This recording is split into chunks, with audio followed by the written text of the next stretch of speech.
صدق ام لا تصدق، الزمالك خسران من مودرن سبورت 1-0 وخلاص الماتش خلص. ويبقى قابلني لو الزمالك سجل التعادل او كسب خلصت خلاص. مودرن سبورت اللي ما كسبش ولا ماتش في الدوري يا مؤمن من 9 ماتشات، والمركز ال 18 اللي هو الزمالك داخل المباراه لو كسب الماتش ده هو تصدر الدوري رسمي. بيرفض القمه، بيرفض. الاهلي بيقول له خد يا زمالك، بيقول له لا يا اهلي. ازاي يا فندم؟ الزمالك اللي فيه زيزو اللي بيقول لك انا عايز 100 مليون في الموسم، قسما بالله انا لو رئيس مجلس اداره الزمالك ولاعيب طلب مني فوق ال 10000 جنيه في الشهر، انا هقول له يا ابني روح كل عيش بعيد عني، مش انا مش عايزك.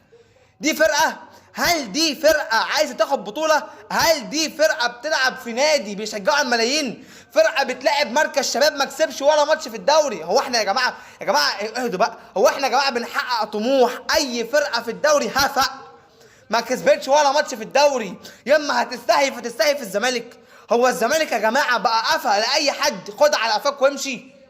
تعمل ايه؟ خلصت. كل سنه وانت طيب يا بيه. دوري ايه؟ الناس اللي متعشمه بالدوري والكاس والكونفدراليه وجد ما يغور زيزو وتغور. بص اقول لكم على حاجه، اللعيبه دي تغور كلها في 60 دقيقه، مش عايزينها ويقفلوا الزمالك ده وخلاص. الحل الوحيد للي احنا بنشوفه ده ان مجلس الاداره باللعيبه بالجهاز الفني الاشكال دي كلها تمشي، مش عايزينهم. واقول لكم على حاجه، يقفل بوابه الزمالك بالمره. مش عايزين زمالك ولا عايزين كره مصريه بقى. بلا قرف بقى يا اخي.